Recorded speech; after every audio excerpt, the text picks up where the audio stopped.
എല്ലാവരും ഈ ദേവാലയത്തിൽ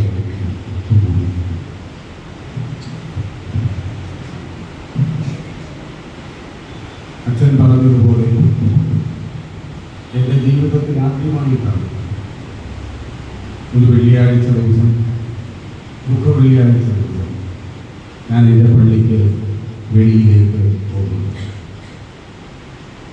വിശുദ്ധപ്രഹാരം കയറിയ കാലം മുതൽ ശുശ്രൂഷയ്ക്ക് കൂടുന്നതിനും വെള്ളിയാഴ്ച ദിവസം എൻ്റെ പള്ളിയിൽ തന്നെ ആ ആരാധനയിൽ പങ്കെടുക്കുന്നതിന് ഞാൻ ശ്രമിച്ചിട്ടുണ്ട്.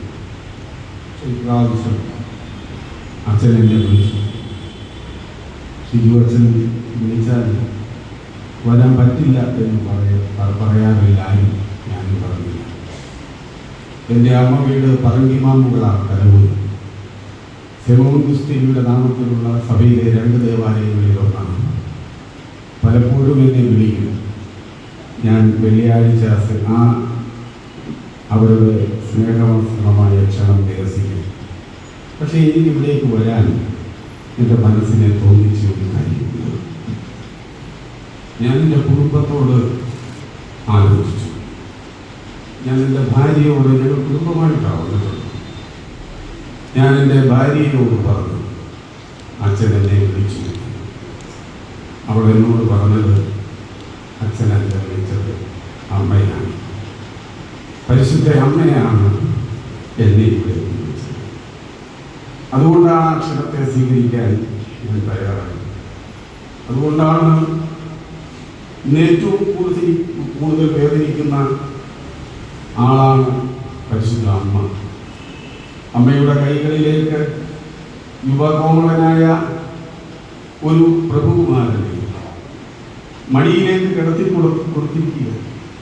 അതൊരു കോമളത്തെ രൂപമൊന്നുമില്ല, വികൃതമാക്കപ്പെട്ട രൂപം, വേദനയോടുകൂടി നിൽക്കുക. ഇപ്പോ നമ്മൾ ഈ പ്രദക്ഷിണത്തിൽ പറഞ്ഞു, ശ്രീവാരി പുറപ്പെട്ട് തോളിൽ വെച്ചുകൊണ്ട് ഗോകുൽത്തായിലേക്ക് പോവുകയാണ്.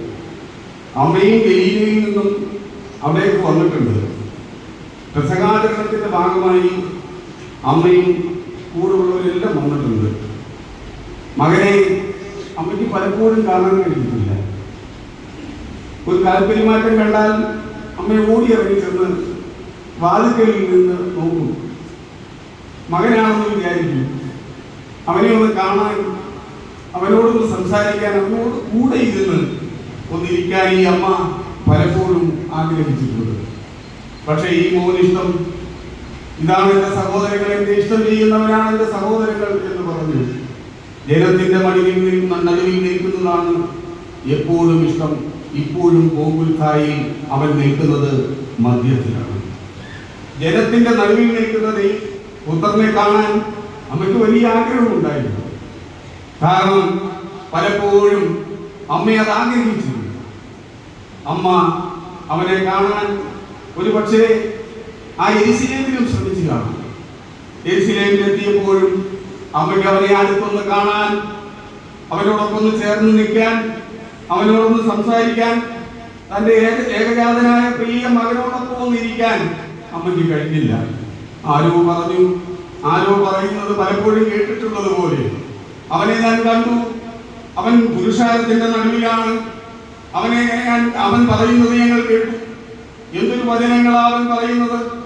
അവൻ ആളുകളെ തൊട്ടു, അവൻ ആളുകളെ സൗഖ്യമാക്കി, അവൻ മുടന്തരെ സൗഖ്യമാക്കി, അവനെ കുരുടന് കാഴ്ച നൽകി, ചെകിടന് അവന് കേൾക്കാൻ പറ്റി. ഇങ്ങനെയുള്ള ഓരോ കാര്യങ്ങളും അമ്മയുടെ അടുക്കൽ എന്ന് പറയുമ്പോൾ അമ്മ വലിയ സന്തോഷത്തോടു കൂടിയാ. പക്ഷേ യെരുശലേമിൽ വെച്ച് അമ്മ കണ്ടു, ഈ മകനെ കണ്ടു. ഈ മകനെ കണ്ടിട്ട് അമ്മ പറയുന്നത് അച്ഛൻ ഇവിടെ വായിച്ചത് കേട്ടു. തന്റെ മാതാവും അവനെ അറിയുന്നവരുമെല്ലാം ദൂരത്തായി നിന്നു. ശുദ്ധമതിയായ മാതാവ് വലിയ സങ്കടത്തോടും ദുഃഖത്തോടും കൂടി നിലവിളിച്ചു പറഞ്ഞു, എന്റെ പുത്ര, നീ എവിടേക്ക് പോകുന്നു? എന്റെ വാത്സല്യവാനെ, നിന്നെ ഇവർ എവിടേക്ക് കൊണ്ടുപോകുന്നു? ഇവർ നിന്നെ എവിടേക്ക് കൊണ്ടുപോകുന്നു എന്ന് പറഞ്ഞ് നിലവിളിക്കുന്ന അമ്മ. ഈ അമ്മയുടെ കൈകളിലേക്കാണ് പെസഹായുടെ സന്ധ്യയ്ക്ക് മുമ്പ്, ശാബത്ത് ആരംഭിക്കുന്നതിന് മുമ്പ് കരങ്ങളിലേക്കാണ് ആ പുത്രനെ കൊടുക്കുന്നത്. വലിയ കോമളത്വമൊന്നുമില്ല, കാണാൻ ഭംഗിയൊന്നുമില്ല. ഉസിയ രാജാവിന്റെ കാലത്ത് ഉയർന്നും പൊക്കിയുമുള്ള സിംഹാസനത്തിൽ ഇരിക്കുന്ന ദൈവത്തെ കണ്ട അമ്മ, ആ ദർശനത്തെ കേട്ട അമ്മ വികൃതരൂപിയായ മകനെ മടിയിൽ കിടത്തിക്കൊണ്ട് പ്രാർത്ഥിക്കുന്നു. എവിടെയാണ് ഞാൻ പോകേണ്ടത്? അമ്മ വിളിച്ചാൽ വരണ്ടേ? അമ്മയോടൊപ്പം വന്നിരിക്കണ്ടേ? അമ്മയെ ഒന്ന് ആശ്വസിപ്പിക്കാൻ തയ്യാറാകണ്ടേ? ഞാനും എന്റെ കുടുംബവും വന്നത് വലിയ പാണ്ഡക്കെട്ടുകൾ പേടിയാണ്. എനിക്ക് അമ്മയോട് സംസാരിക്കണം, എനിക്ക് അമ്മയോട് ചേർന്നിരിക്കണം. എനിക്ക് എന്റെ അമ്മയുടെ മുമ്പിൽ ഇരുന്ന് പരിശുദ്ധ അമ്മയുടെ മുമ്പിൽ ഇരുന്നു കൊണ്ട് എനിക്ക് അമ്മയോട് ചേർന്ന് എനിക്ക് ഒത്തിരി പറയാനുണ്ട്. ഒത്തിരി അമ്മയോട് പറയണമെന്ന് പറഞ്ഞാണ് ഈ ദേവാലയത്തിൽ വന്നത്. എനിക്ക് വേണ്ടി, എന്റെ കുഞ്ഞുങ്ങൾക്ക് വേണ്ടി, എന്റെ നാടിന് വേണ്ടി, എന്റെ സുഹൃത്തുക്കൾക്ക് വേണ്ടി, എന്നെ സ്നേഹിച്ചവർക്ക് വേണ്ടി, ഞാൻ സ്നേഹിക്കുന്നവർക്ക് വേണ്ടി എന്റെ അമ്മയോട് എനിക്ക് പറയണമെന്ന് പറഞ്ഞപ്പോ ഈ അമ്മയുടെ വ്യാകുലത കണ്ട്, ഈ അമ്മയുടെ ദുഃഖം കണ്ട് എനിക്കൊന്നും പറയാൻ തോന്നുന്നില്ല. ഞാനും എന്റെ കുടുംബവും ഈ വിശുദ്ധ ദേവാലയത്തിൽ പരിശുദ്ധ അമ്മയുടെ സന്നിധിയിൽ നിൽക്കുകയാണ്. ഞാൻ അതാണ് ഇവിടേക്ക് കടന്നു വരുന്നതിന് കാരണം. നമുക്ക് എല്ലാവർക്കും ചേർന്ന് ഇന്നത്തെ ദിവസം ധ്യാനിക്കാം.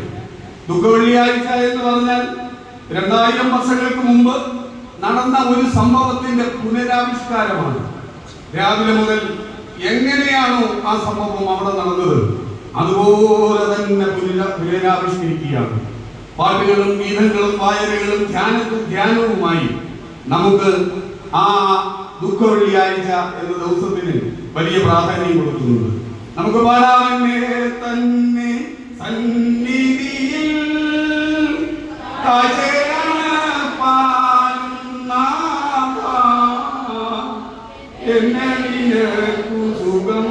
സുഗന്ധമായി അഭിപാൻ കുമരിയ എന്നാദിൻ തിരുമുൻപിൽ ആത്മശരീര മനസ്സുകളെ ശോഭകരന്നു വിളക്കുകളായി ഞാൻ കത്തിമാറാം. ആത്മശരീര മനസ്സുകളാം എന്നുടെ തിരുമുൽക്കാഴ്ചകളെ ശ്വാസപ്രദനാം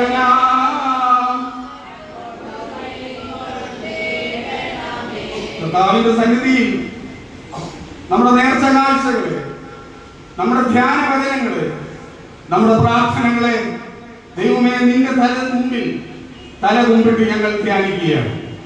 കർത്താവേ, ഈ സമയം ഞങ്ങൾ തലകളെ വണക്കുകയാണ്. ദൈവമേ നിന്റെ സന്നിധിയിൽ ഞങ്ങൾ നിൽക്കുന്നു.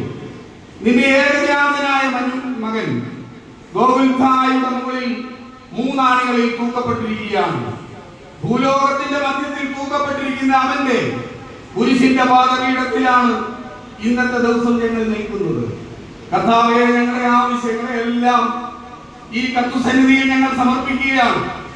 ഞങ്ങൾ ഇവിടേക്ക് വന്നത് ദൈവമേ മനസ്സ് നിറയെ ഭാരം കൊണ്ടാണ്, പ്രയാസം കൊണ്ടാണ്.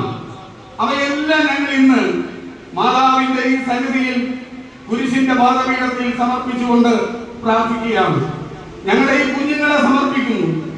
നാളെ ഈ കുഞ്ഞുങ്ങൾ ശോഭിച്ചു നിൽക്കുവാൻ ഇന്നത്തെ സാഹചര്യത്തിലെ പ്രതികൂലാവസരങ്ങളെയും എല്ലാം അവൻ നേരിട്ട് അവൻ ദൈവത്തെ ഭയവും മനുഷ്യന് ശങ്കയുമുള്ള ഒരാളായി ജീവിക്കുന്നതിന് കർത്താവേ, ഞങ്ങളുടെ കുഞ്ഞുങ്ങളെ ഞങ്ങൾ നിന്റെ മുമ്പിൽ സമർപ്പിക്കുകയാണ്. ഞങ്ങളുടെ പെൺകുഞ്ഞുങ്ങളെ സമർപ്പിക്കുന്നു. അവർക്ക് ദൈവാശ്രയ ബോധമുണ്ടാകുന്നതിന് വേണ്ടി ഞങ്ങളുടെ എല്ലാ പ്രയാസങ്ങളെയും, ഞങ്ങളുടെ കുടുംബപരമായ എല്ലാ ഭാരങ്ങളെയും കർത്താവേ, ഞങ്ങൾക്ക് മറ്റൊരാളോട് പറയാൻ വയ്യാത്ത അനവധിയായ പ്രയാസങ്ങൾ ഞങ്ങളുടെ മനസ്സിലുണ്ട്. അവയെല്ലാം മാതാവിന്റെ ഇവിടേക്ക് വന്ന് ഈ കർത്തൃസന്നിധിയിൽ വന്ന് ഇന്നൊരു ദിവസം ഇരുന്ന് ധ്യാനിച്ച് ഞങ്ങളുടെ പ്രയാസങ്ങളെയെല്ലാം ഞങ്ങൾ ഇറക്കി വെക്കുകയാണ്. ദൈവമായ കർത്താവേ, ഇത് പ്രസാദകരമായി സ്വീകരിക്കണമേ. ഞങ്ങളുടെ പാപങ്ങളെ കുറിച്ച് ഓർക്കരുതേ. ഞങ്ങളുടെ പാപങ്ങളെ എല്ലാം കഴുകി വെടിപ്പാക്കി ഹിമത്തോളം വെളുപ്പിക്കണമേ എന്ന് ഞങ്ങൾ പ്രാർത്ഥിക്കുന്നു. എല്ലാം ഞങ്ങൾക്ക് വേണ്ടി ജീവൻ വെച്ച യേശു ക്രിസ്തുവിന്റെ നാമത്തിൽ ഞങ്ങൾ പ്രാർത്ഥിക്കുന്നു, കൃപയോടെ കേൾക്കണമേ. ദുഃഖവെള്ളിയാഴ്ച, വലിയ വെള്ളി, വിശുദ്ധ വെള്ളി, ദുഃഖവെള്ളി, നല്ല വെള്ളി എന്നൊക്കെ ഈ വെള്ളിയാഴ്ചയെ കുറിച്ച് പറയും. ദുഃഖവെള്ളിയാഴ്ചയിലേക്കാണ് നമ്മൾ എത്തപ്പെട്ടിരിക്കുന്നത്. ഇതൊരു തീർത്ഥാടന യാത്രയായിരുന്നു. നമ്മളിത് ആരംഭിച്ചത് കാനായിൽ നിന്നാണ്. നമ്മൾ അവസാനിക്കുന്നത് കാൽവരിയിലാണ്. കാനായിൽ നിന്നും കാൽവരിയിലേക്ക് നീണ്ടു നിൽക്കുന്ന 50 ദിവസം നീണ്ടു നിൽക്കുന്ന ഒരു തീർത്ഥയാത്രയാണ് നമ്മൾ ആരംഭിച്ചത്. സഭ നിസ്സാരമായിട്ടല്ല നൊയമ്പിനെ കാണുന്നത്. വലിയ പ്രാധാന്യം അർഹിച്ചാണ് നൊയമ്പിനെ കാണുന്നത്. നൊയമ്പ്, വിശുദ്ധ നൊയമ്പിനെ കുറിച്ച് നമ്മുടെ ആരാധനാക്രമത്തിൽ പറയുന്നുണ്ട്.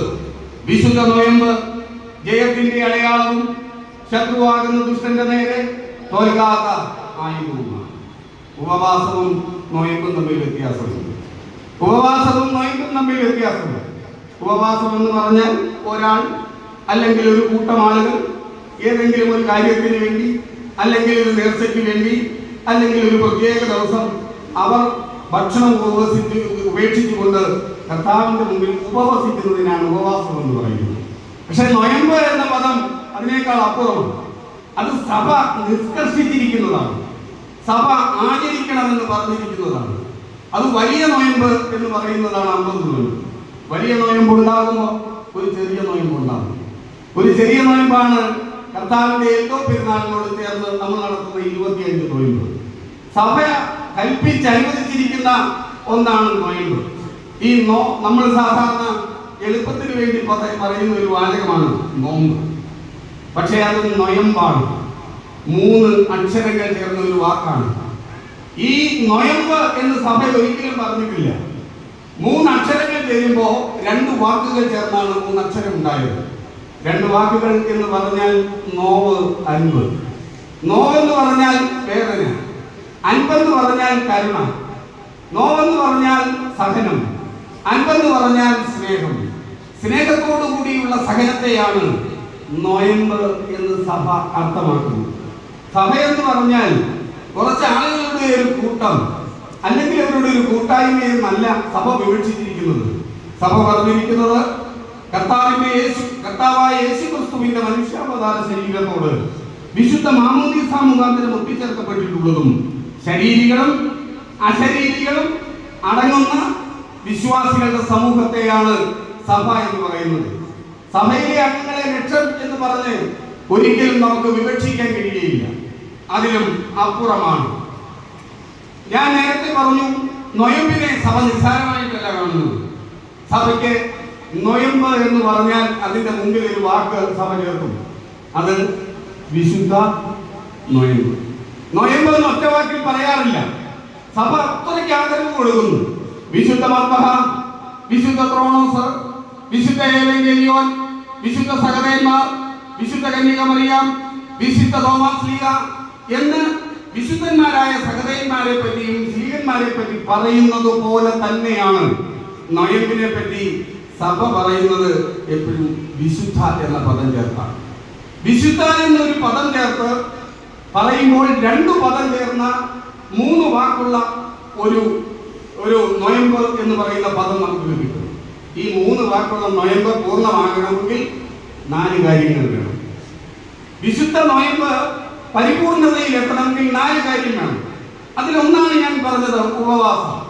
ഉപവാസം എന്ന് പറഞ്ഞാൽ അവനോടൊപ്പം ഉപവസിക്കുക, ദൈവത്തോടൊപ്പം ഒരുമിച്ച് വസിക്കുന്ന ഒരു സ്ഥിതിവിശേഷത്തെയാണ് ഉപവാസം എന്ന് പറയുന്നത്. അപ്പൊ നൊയമ്പ് പൂർണ്ണമാകണമെങ്കിൽ ഉപവാസം വേണം. ഉപവാസം മാത്രമല്ല, പ്രാർത്ഥന വേണം. പ്രാർത്ഥന എന്ന് പറഞ്ഞാൽ ഒറ്റവാക്കിൽ പറഞ്ഞാൽ പ്രാണന്റെ അർത്ഥനയാണ്. ദൈവത്തോട്, സൃഷ്ടിതാവിനോട്, സൃഷ്ടി നടത്തുന്ന, പ്രാണൻ നടത്തുന്ന അർത്ഥനയാണ്. അപ്പൊ നമുക്ക് ഉപവാസം വേണം, നമുക്ക് പ്രാർത്ഥന വേണം. മറ്റൊന്ന്, മനുഷ്യനാണ് നമ്മൾ. നമ്മളെ സൃഷ്ടിച്ച മറ്റു മൃഗങ്ങളിൽ നിന്നും വ്യത്യസ്തനാണ് മനുഷ്യൻ. അവന് ചിന്തിക്കാനുള്ള കഴിവുണ്ട്, അവന് ചിരിക്കാനുള്ള കഴിവുണ്ട്, അവന് ബുദ്ധിപൂർവ്വം ആലോചിക്കാനുള്ള കഴിവുണ്ട്. അതുകൊണ്ട് മനനം ചെയ്യണം, ചിന്തിക്കണം. അപ്പൊ ഒരു നൊയമ്പ് പൂർണ്ണമാകണമെങ്കിൽ ഉപവാസം ഉണ്ടാകണം, പ്രാർത്ഥന ഉണ്ടാകണം, മനനം, ചിന്തിച്ചിരിക്കണം. അതുമാത്രമല്ല, ധ്യാനം ഉണ്ടാകണം. ധ്യാനം എന്ന് പറഞ്ഞാൽ എന്താണ്? ഒരേ ബിന്ദുവിലേക്ക് നമ്മുടെ കണ്ണുകളെ ഉയർത്തി ഒരേ ബിന്ദുവിൽ മാത്രം കേന്ദ്രീകരിച്ച് മറ്റെല്ലാം ഉപേക്ഷിച്ച് മറ്റെല്ലാ ചിന്തകളെയും മാറ്റി ധ്യാനത്തിൽ ഇരിക്കുന്ന അവസ്ഥയാണ് ഈ പറയുന്ന. അങ്ങനെ ഒരു അവസ്ഥയിൽ മാത്രമാണ് നമുക്ക് വിശുദ്ധ നോയമ്പ് നമുക്ക് നടത്തി എന്ന് പറയാൻ കഴിയും. വലിയ നോയമ്പ് പാശ്ചാത്യരിൽ നിന്നും വ്യത്യസ്തമാണ്. പൗരസ്ത്യ ദേശത്തുള്ള നമ്മൾ നോയമ്പ് 50ആയിട്ടാണ് കൂട്ടുന്നത്. അതുകൊണ്ട് 50 നോയമ്പ് എന്ന് നമ്മൾ പറയുന്നു.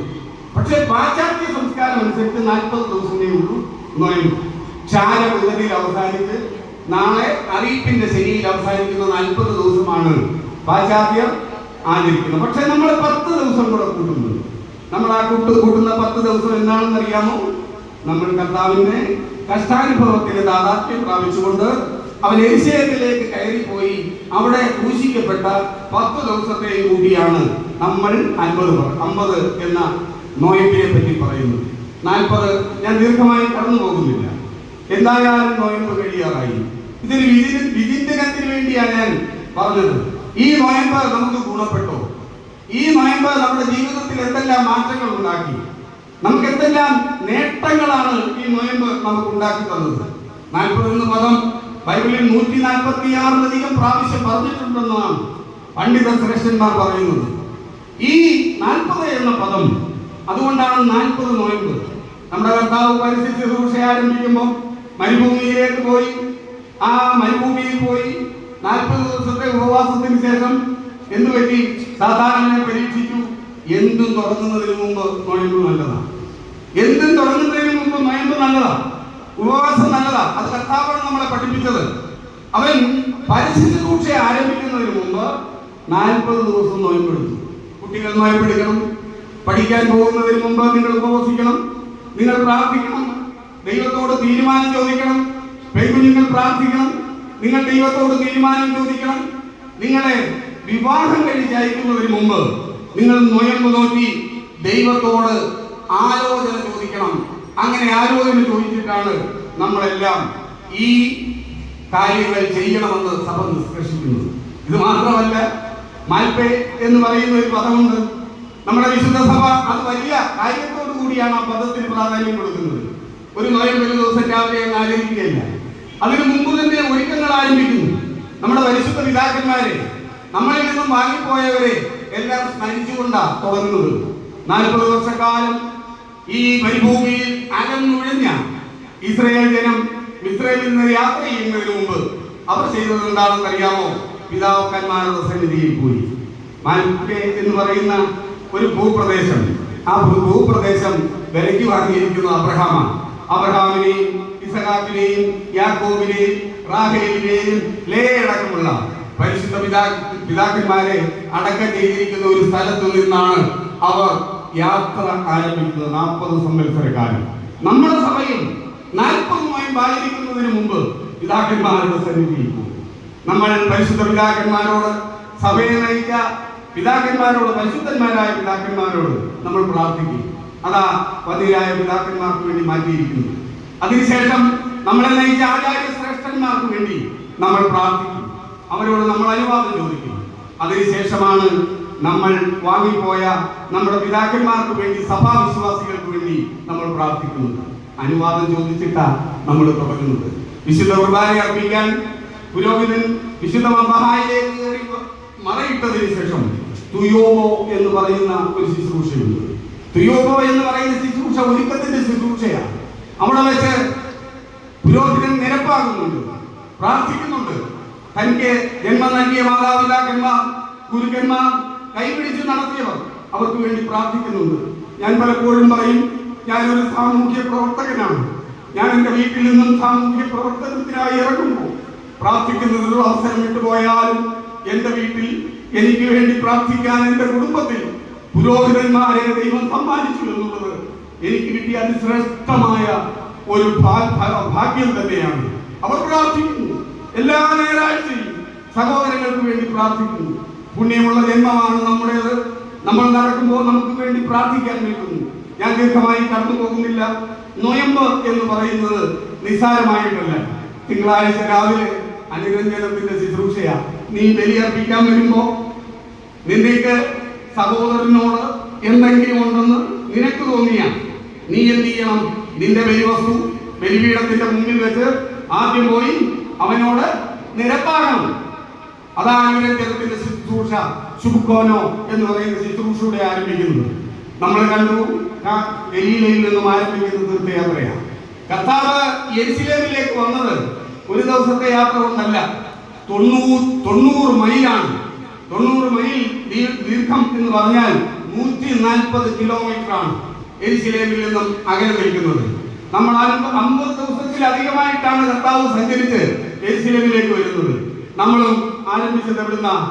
ഖാനായിൽ നിന്ന്, ഗലീലയിൽ നിന്ന്. നമ്മൾ എന്താ അവിടെ കൊണ്ടുവന്നത്? കർത്താവിന്റെ മുമ്പാകെ നമ്മൾ കൊണ്ടുവന്നത് 6 ഒഴിഞ്ഞ ഭരണി. ഒന്നുമില്ലെന്നേ, ഒഴിഞ്ഞ ഭരണി. നാണക്കേട് മാറ്റാൻ, മാനക്കേട് മാറ്റാൻ 6 ഒഴിഞ്ഞ ഭരണി കൊണ്ടുവച്ചു. അവനെന്തെങ്കിലും പറഞ്ഞാൽ ചെയ്യണമെന്ന് മാതാവ് പറഞ്ഞു. അവൻ പറയുമെന്ന് മാതാവിനറിയാം. അവൻ നിശ്ചയമായും നിങ്ങളുടെ മാനക്കേട്, എന്റെ മാനക്കേട്, എന്റെ സഭയുടെ മാനക്കേട്, എന്റെ കുടുംബത്തിന്റെ മാനക്കേട് അവൻ മാറ്റും. അതുകൊണ്ട് അവൻ എന്തെങ്കിലും പറഞ്ഞാൽ അതുപോലെ ചെയ്യാൻ മാതാവ് പറഞ്ഞു. എന്ന് പറ്റി 6 കൽഭരണികൾ നിറച്ചു. 6 കൽഭരണി നിറച്ചു. അതിനുശേഷം നമ്മൾ ഓരോ ഞായറാഴ്ചയും ഓരോ കൽഭരണിയുമായിട്ടാണ്. 6 ഞായറാഴ്ചകൾ 6 കൽഭരണികളാണ്. 6 ഞായറാഴ്ചകളിലേക്കാണ് നമ്മൾ പലപ്പോഴും കടന്നു വന്നിട്ടുള്ളത്. 6 ഞായറാഴ്ച എന്ന് പറയുന്നത് 6 കൽഭരണിയുടെ ഞായറാഴ്ചയാണ്. നമ്മൾ നോയമ്പിനെ പറയും, കൊല്ലും വഞ്ചനയായുള്ള പൊന്നും വെള്ളിയും നേടേണ്ട നിത്യാജീവൻ പ്രാപിപ്പാൻ സത്യോപദേശം കേൾക്കാം. 40 നാൾ ഉപവസിക്കാം, വിശക്കുന്നവനപ്പം കൊടുക്കാം, ദിനമേഴുവട്ടം പ്രാർത്ഥിക്കാം. ഇതിനെ കുറിച്ചാണ് പറഞ്ഞത്. അതാ പറഞ്ഞത്. ഇന്ന് ഇവിടെ വരുമ്പോ ഞാനിത് പറയാൻ കാരണം, ഈ നോയമ്പ് നമുക്ക് വിശുദ്ധ നോയമ്പായിരുന്നു. ഈ നോയമ്പ് നമ്മുടെ ജീവിതത്തിലേക്ക് എത്തിയോ? നമ്മുടെ പ്രയാസങ്ങളിലേക്ക് കടന്നു വന്നോ? നമ്മുടെ ദുഃഖങ്ങളിലേക്ക് കടന്നു വരാൻ ഈ നോയമ്പിന് കടന്നു. ഈ നോയമ്പ് നമ്മൾ ആചരിച്ചത് വിശുദ്ധിയോടുകൂടിയാണോ? നമ്മൾ പ്രാർത്ഥിച്ച സംഭവങ്ങൾക്ക് പ്രാർത്ഥിച്ചതിന് പ്രതിഫലം കിട്ടിയോ? അതാണ് ഞാൻ പറഞ്ഞത്. ആദ്യം നോയമ്പിനെ കുറിച്ച് ഒന്ന് ചെറുതായി പറയാമെന്ന്. പ്രിയമുള്ളവരെ, ഇതൊരു തീർത്ഥയാത്രയാണ്. ഞാൻ പറഞ്ഞു, ഗലീലയിൽ നിന്നുമാണ് യെരുശലേമിലേക്കുള്ള തീർത്ഥയാത്ര ആരംഭിക്കുന്നത്. 140 കിലോമീറ്റർ ആണ് ആ യാത്ര യെരുശലേമിലേക്ക് ആരംഭിക്കുക. ഇതെല്ലാം ഞാൻ പറയുന്നില്ല. പക്ഷേ നീസാൻ മാസം 14-ാം തീയതിയാണ് പെസഹ പെരുന്നാൾ. ആ പെരുന്നാൾ ആചരിച്ച്, നീസാൻ മാസം എന്ന് പറഞ്ഞാൽ യഹൂദന്മാരുടെ 12 മാസങ്ങളിലെ ആദ്യത്തെ മാസമാണ് നീസാൻ മാസം. 14-ാം തീയതി ആരംഭിക്കുക. അതിന് 14 ദിവസം മുമ്പ് ദൈവം യേശുക്രിസ്തു എവിടെയായിരുന്നു? അവിടെ മുതൽ നമുക്ക് തുടങ്ങാം. നമുക്ക് 50 ദിവസത്തെ ധ്യാനത്തിനുള്ള സമയമില്ല. 14 ദിവസം മുമ്പ് നമ്മൾ ഇവനെ കണ്ടു. എവിടെ വെച്ചാ കണ്ടത്? 15 മൈൽ അകലെയുള്ള 24 കിലോമീറ്റർ അകലെയായി സ്ഥിതി ചെയ്യുന്ന എരിഹോവിൽ വെച്ച് നമ്മൾ കണ്ടു. എരിഹോം ഒരു പട്ടണമാണ്. ആ പട്ടണത്തിൽ വലിയ തിരക്കാണ്. ബഥാനിയ ഒരു ഗ്രാമമാണ്, എരിഹോം ഒരു പട്ടണമാണ്. ആ പട്ടണത്തിന്റെ പ്രാധാന്യം എന്ന് പറയുന്നത്, ആ പട്ടണത്തിൽ കൂടാണ് യെരുശലേമിലേക്ക് കടന്നു പോകുന്നത്. അതുകൊണ്ട് ആരൊക്കെ പോയാലും എരിഹോം കൂടാ. വലിയ തള്ള, വലിയ തിരക്ക. അവിടെ വേറൊരു രസം കൂടി, എരിഹോം പട്ടണത്തെ അറിയപ്പെടുന്നത് പുരോഹിതന്മാരുടെ പട്ടണമെന്നാണ്. പുരോഹിതന്മാർ താമസിക്കുന്ന പട്ടണമെന്നാണ്. കാരണം 24 കൂറുകളിലുള്ള പുരോഹിതന്മാർ അവരാണ് യെരുശലേമിലാകെയുള്ളത്. 20,000-ഓളം പുരോഹിതന്മാരുണ്ടായിരുന്നു. അവരിൽ നിന്നും നറുക്കിട്ട് തെരഞ്ഞെടുക്കുന്ന ഒരാൾക്ക് മാത്രമേ ഒരു വർഷത്തെ പെസഹ ആചരിക്കാൻ പറ്റൂ. ബാക്കിയുള്ളവർ താമസിക്കുന്നത് എരിഹോവിൽ താമസിക്കണം. അവർ എരിഹോവിൽ നിൽക്കുമ്പോൾ തീർത്ഥാടകർ പോവുകയാണ്. 2 വശത്തും അവർ ഇറങ്ങി നിൽക്കും. അവർക്ക് കാണിക്കയായി തീർത്ഥാടകർ പുരോഹിതന്മാർക്ക് പണം നൽകും. അവിടെ പലതരത്തിലുള്ള ആളുകൾ, കച്ചവടക്കാരുണ്ട്. വരുന്നവരിൽ നിന്നും അവർക്ക് സാധനങ്ങൾ കൊടുക്കാൻ. അതിൻ്റെ ഇടയിൽ ഒരു ഭിക്ഷക്കാരൻ, ബത്തുമായി ഭിക്ഷക്കാരൻ വിളിച്ചു പറഞ്ഞു, എന്താ? യേശുവേ, ദാവീദ് പുത്ര, എന്നോട് കരുണയുണ്ടാകണം. യേശുവേ, ദാവീദ് പുത്ര, എന്നോട് കരുണയുണ്ടാകണം എന്ന് പറഞ്ഞു. ആളുകൾ എന്ന് പറഞ്ഞു, മിണ്ടാതിരി എന്ന് പറഞ്ഞു. ദൈവം അവനെ സുഖപ്പെടുത്തുന്നു. ഞാൻ വേറെ ഒന്നിലേക്ക് കടന്നു പോകുന്നില്ല. അതിനുശേഷം സുഖപ്പെടുത്തിയതിനു ശേഷം ആളുകളുടെ തിരക്ക് കൂടി. ആഹാ, കൊള്ളാമല്ലോ, പിറവി കുരുടൻ, കണ്ണിന്റെ ഭാഗത്ത് ഒരു കുഴി മാത്രമുള്ളവൻ, വർഷങ്ങളായി ഇവനെ നമ്മൾ കണ്ടിട്ടുണ്ട്, അവന് കാഴ്ച നൽകിയ ആള് കൊള്ളാമല്ലോ, ഇവനെ പറ്റി കേട്ടറിവുള്ളവൻ, ഇവനെ കണ്ടറിഞ്ഞവൻ, ഇവനെ തൊട്ടറിഞ്ഞവരെല്ലാം കൂടി എരിഹോവിൽ നിന്ന് യേശുക്രിസ്തുവിനോടൊപ്പം കൂടുക. വലിയ ഒരു ഘോഷയാത്രയായിട്ടാണ് പോകുന്നത്. ഇങ്ങനെ നടക്കുകയാണ്. നടക്കുന്ന അവസരത്തിൽ ഒരാൾ ഓടി വന്നിട്ട് പറഞ്ഞു, അത് നമുക്ക് ഈ തിങ്കളോ ചൊവ്വാഴ്ചയാണ്. ഓടി വന്നിട്ട് ഒരാൾ പറയുകയാണ്, കർത്താവേ, നിന്റെ സ്നേഹിതരായ ലാസർ സുഖമില്ലാതെ കിടക്കുന്നു. കർത്താവ് പോവുകയാണ്, നടന്നു പോവുകയാണ്. 5 ദിവസത്തെ യാത്രയുണ്ട്. ബഥാനിയോട് അടുത്തു ബഥാനിയയിലേക്ക് ചെന്നു. നമ്മളെപ്പോഴും കണ്ടിട്ടുള്ള ഒരു കാര്യമുണ്ട്, ബഥാനിയയിൽ ക്രിസ്തു ചെന്നാൽ എങ്ങനെ അവരെ സ്വീകരിക്കാൻ സഹോദരിമാരും സഹോദരനും എല്ലാം വരും. ഇവനവനെ എത്രയോ സ്നേഹിച്ചിരുന്നു എന്നാണ് ലാസറുമായുള്ള ബന്ധത്തെ പറ്റി സമകാലികന്മാർ രേഖപ്പെടുത്തിയിരിക്കുന്നത്. അവിടെ ചെന്നാൽ ഓടി വരും. എല്ലാ പ്രാവശ്യവും ഓടി വരുന്നത് ആരാ? കർത്താവിന്റെ പാദപീഠത്തിൽ ഇരിക്കുന്നത് ആരാ? മറിയ. പക്ഷെ അപ്രാവശ്യം ഓടി വന്നത് ആരാ? മറിയ വന്നോ? മാർത്തയാ വന്നത്. മാർത്തയെ കുറിച്ച് പറഞ്ഞിരുന്നു, മാർത്തയെ, നീ പലതിനെ പറ്റി വിചാരപ്പെട്ടും മനം കലങ്ങിയിരിക്കുന്നു, അല്പമേ വേണ്ടു, അല്ല ഒന്നു മതി എന്ന് പറഞ്ഞ ആ കർത്താവിന്റെ മുമ്പിലേക്ക് മറിയ പരിഭവം കൊണ്ടാകാം, അല്ലെങ്കിൽ വരില്ല എന്ന പ്രതീക്ഷയിലാകാം, പറഞ്ഞിട്ട് വരാതിരുന്നതിനുള്ള വിഷമത്തിലാകാം, അവനെ കണ്ടിട്ട് ഓടിച്ചെല്ലുന്നത് മാർത്തയാണ്. മാർത്ത ചെന്ന് പറഞ്ഞപ്പം പറഞ്ഞു, 4 ദിവസമായി നാറ്റം വെച്ചിരിക്കുന്നു, അതുകൊണ്ട് ഇനിയും അവന്റെ കല്ലറയിൽ ചെന്നത് കൊണ്ടും ഫലമില്ല. കർത്താവിനെ വിളിച്ചുകൊണ്ട് പോകുക. എന്നിട്ട് പറയുന്നുണ്ട്, വിശ്വസിച്ചാൽ നീ ദൈവത്തിന്റെ മഹത്വം കാണും. നിനക്ക് വിശ്വാസം ഉണ്ടാകണം. ഇന്ന് നമ്മൾ ഈ പള്ളിയിൽ ഈ ദുഃഖവെള്ളിയാഴ്ച ദിവസം ഇരിക്കുമ്പോ കർത്താവിന്റെ ആ വചനം, വിശ്വസിച്ചാൽ നീ ദൈവത്തിന്റെ മഹത്വം കാണും. വിശ്വസിച്ചാൽ നീ ദൈവത്തിന്റെ മഹത്വം കാണും. അവിടെ ചെന്നാണ് കെട്ടിൽ നയിക്കപ്പെടുന്നത്. അന്ന് അവിടെ താമസിക്കുക. അന്ന് കർത്താവ് താമസിച്ചത് ബഥാനിയയിലാണ്. ഉയർപ്പിച്ച ലാസറിനോടൊപ്പം ഭക്ഷണം കഴിച്ചുകൊണ്ടിരുന്നപ്പോ ബഥാനിയയിലെ ലാസറിന്റെ സഹോദരി മറിയ ഒരു സ്വച്ഛ ജഡമാംസി തൈലം, വിലയേറിയ 300 വെള്ളിക്കാശ് വിലയുള്ള ഒരു തൈലം കൊണ്ടുവന്ന് കർത്താവിന്റെ കാൽക്കൽ ഒഴിച്ചു. എന്നാണ് ശനിയാഴ്ച. കാൽക്കൽ ഒഴിച്ചു, തലമുടി കൊണ്ട് തുറത്തി. അടുത്തിരുന്ന ആളുകൾ കുറ്റം പറഞ്ഞ ആളിനെ കുറിച്ച്, പുറത്താളിനെ കുറിച്ച് വിശുദ്ധ വേദപുസ്തകത്തിൽ പറയുന്നുണ്ട്. യോഹന്നാൻ എഴുതിയ സുവിശേഷം 12-ാം അധ്യായം 6-ാം വാക്യത്തിൽ യൂദായെ കുറിച്ച് പറഞ്ഞിട്ടുണ്ട്. ഇത് ദരിദ്രന്മാരെ കുറിച്ച് വിചാരം ഉണ്ടായിട്ടൊന്നും അല്ല അവനോട് പറഞ്ഞത്. അവൻ കള്ളനാകൊണ്ടും പണസഞ്ചി തന്റെ കയ്യിൽ ആകയാൽ അതിലിട്ടത് വല്ലപ്പോഴും ഒക്കെ എടുത്തോണ്ടിരുന്നത് കൊണ്ടുമാണ് ഇവൻ പറഞ്ഞത്, ഇത് വിറ്റിട്ട് നമുക്ക് പണസഞ്ചിയിലിടാം എന്ന് യൂദാ പറയാൻ കാരണം. ഇതിനൊരു വലിയ പ്രാധാന്യം വരുന്നുണ്ട് തുടർന്ന് വരുന്ന സമയങ്ങളിൽ. അവിടെ വെച്ച് കർത്താവിനെ അഭിഷേകം ചെയ്യുക. എന്തിനു വേണ്ടിയുള്ള അഭിഷേകം? രാജാവായിട്ടുള്ള അഭിഷേകം. പിറ്റേ ദിവസം രാവിലെ എന്ന് പറഞ്ഞാൽ ഒരു പെസഹായിക്ക് ഒരു 5 ദിവസം മുമ്പ് അവിടെ ബഥാനിയയിൽ നിന്നും ബെത്ഫാഗയ്ക്ക് നടന്നു പോകുന്ന വഴി ദൈവം യേശുക്രിസ്തു തിരിഞ്ഞു നിന്നു. പുറകെ വന്ന ശിഷ്യന്മാരോട് പറഞ്ഞു, നിങ്ങൾ എതിരെയുള്ള ഗ്രാമത്തിലേക്ക് പോകുകയും പോയാൽ അവിടെ ഒരു കഴുതക്കുട്ടിയെ കെട്ടിയിരിക്കുന്നത് കാണും. നിങ്ങൾ അതിനെ അഴിച്ചുകൊണ്ട് വരണം. അഴിക്കാൻ തുടങ്ങുമ്പോൾ നിങ്ങളെടുത്ത് ആരെങ്കിലും വന്ന് എന്താണ് എന്ന് ചോദിച്ചാൽ ഞങ്ങളുടെ ഗുരുവിന് ഇതിനെ കൊണ്ട് ആവശ്യമുണ്ട് എന്ന് പറയും. അന്നേരം ഇട്ടായിരിക്കും. ഞാൻ അതിന്റെ കാര്യങ്ങളിലേക്ക് ഒന്നും ദീർഘമായി കടന്നു പോകുന്നില്ല. ഇതൊന്ന് ഓർമ്മിപ്പിച്ചെന്നേ ഉള്ളൂ. നിങ്ങളുടെ മനസ്സിലേക്ക് ഒരു ചിത്രം പോലെ വരുത്താൻ ഇതൊന്ന് ഓർമ്മിപ്പിച്ചെന്നേ ഉള്ളൂ. ഹോശാന എന്ന് പറഞ്ഞാൽ സന്തോഷത്തിന്റെ നേരല്ല. ദാവീദ് പുത്രൻ ഹോശാന എന്ന് പറഞ്ഞാൽ ദാവീദ് പുത്രന് സന്തോഷം കൊടുക്കുന്ന ഒരു മുദ്രാവാക്യമല്ല അവിടെ വിളിച്ചത്. ഹോശാന എന്ന പദത്തിന്റെ അർത്ഥം കർത്താവേ രക്ഷിക്കണമേ എന്നാണ്. ദാവീദ് പുത്രന് സ്തുതി എന്നല്ല.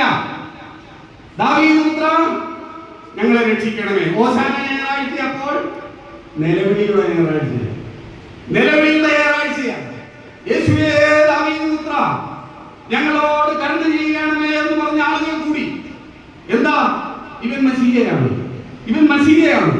ഇവൻ യഹൂദനെ മോചിപ്പിച്ചുകൊണ്ട് അവൻ ഒരു വലിയ രാജ്യം സ്ഥാപിക്കാൻ വരികയാണ്. ആളുകളെല്ലാം കർത്താവ് പോവുക. ഒരു ചരിത്രകാരൻ പറയും, യെരുശലേമിന്റെ വാതിൽ, യെരുശലേമിലേക്ക് കടക്കുന്ന പ്രധാന വാതിൽ വരുമ്പോൾ രണ്ടായിട്ട് തിരിയും. പ്രധാന വാതിൽ വരുമ്പോൾ ഒരു വഴി വലത്തോട്ടും പോകും, ഒരു വഴി ഇടത്തോട്ടും പോകും.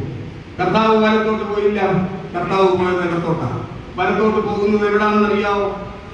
ആന്റോണിയോ കോട്ട എന്ന് പറയുന്ന സ്ഥലത്താണ്, ഫോർട്ട് ആന്റോണിയോ. അവിടെ ഒരാഴ്ച മുമ്പ് ഒരു വലിയ ഇതുപോലെ ഒരു ഘോഷയാത്ര നടന്നു. ആ ഘോഷയാത്രയിൽ അതിൽ പങ്കെടുത്തത് പീലാത്തോസാണ്. പീലാത്തോസ് ഗവർണറായി നിന്നുകൊണ്ട് സർവ്വ രാജകീയ പ്രൗഢിയോടും കൂടി പീലാത്തോസിനെ ഇങ്ങനെ ആദരിച്ച് കൊണ്ടുപോവുകയാണ്. ആളുകൾ, യഹൂദന്മാർക്ക് അത്ര ഇഷ്ടമുള്ള കാര്യമല്ല യെരുശലേം ദേവാലയത്തിൽ നടക്കുമ്പോൾ. അപ്പോഴാണ് യേശു ക്രിസ്തുവിനെ ഒരു കഴുതപ്പുറത്ത് കയറ്റി എല്ലാവരും നടുവിൽ റോഡിൽ വസ്ത്രങ്ങൾ വിരിച്ച് ഓശാന ഓശാന എന്ന് പറഞ്ഞു വരുന്നത്.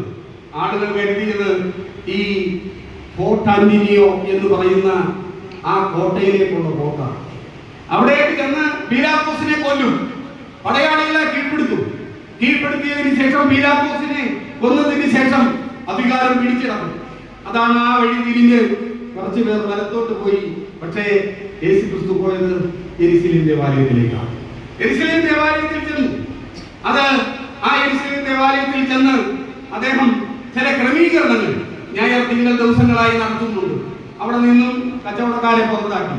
കച്ചവടം എന്ന് പറഞ്ഞാൽ ചില്ലറ കച്ചവടമൊന്നുമല്ല. കൈസറിനൊരു പണം ഉണ്ടായിരുന്നു, ഒരു രൂപയുണ്ടായിരുന്നു, ഒരു കാശുണ്ടായിരുന്നു. അതുപോലെ ദേവാലയത്തിൽ അർപ്പിക്കുന്നതിനുള്ള കാശ്. പക്ഷേ സാധനങ്ങൾ വാങ്ങണമെങ്കിൽ കൈസറിന്റെ കാശ് വേണം. ഈ മാറ്റം, അതാ പണം മാറ്റിയെടുക്കുന്നവരെ പുറത്താക്കി എന്ന് പറഞ്ഞത് കൊള്ളയാണ് നടക്കുന്നത്. അവിടെ കൈസറിന് ഒരു പണം കൊടുത്തതിന് ശേഷം 4 5 പണമാണ് അവരിൽ നിന്നും വാങ്ങുന്നത്. അവിടെ നിൽക്കുന്ന മൃഗങ്ങളെ വിൽക്കുന്നുണ്ട്, എല്ലാ തരം മൃഗങ്ങളെയും. 2.5 ലക്ഷത്തിലധികം മൃഗങ്ങളാണ് ഒരു പെസഹായുടെ ദിവസം അറുക്കപ്പെടുന്നത്. ആളുകൾക്ക് കൊണ്ടുവരാൻ വേണമെങ്കിൽ, ആളുകൾ വീട്ടിൽ നിന്ന് കൊണ്ടുവന്നാൽ പുരോഹിതന്മാർ പറയും, തൊട്ടു നോക്കിയിട്ട് പറയും, ഇതത്ര ശരിയുള്ള ഒരു മൃഗമല്ല, തട്ടിക്കളയും. എന്തിനെന്നറിയാമോ? അവിടുത്തെ കച്ചവടക്കാരുടെ കയ്യിൽ നിന്ന് വാങ്ങാൻ. ഇതെല്ലാം അറിയുന്ന കർത്താവാണ് ചെന്ന യെരുശലേം ദേവാലയത്തിലേക്ക് ചെന്ന് അവരെ പുറത്താക്കുക.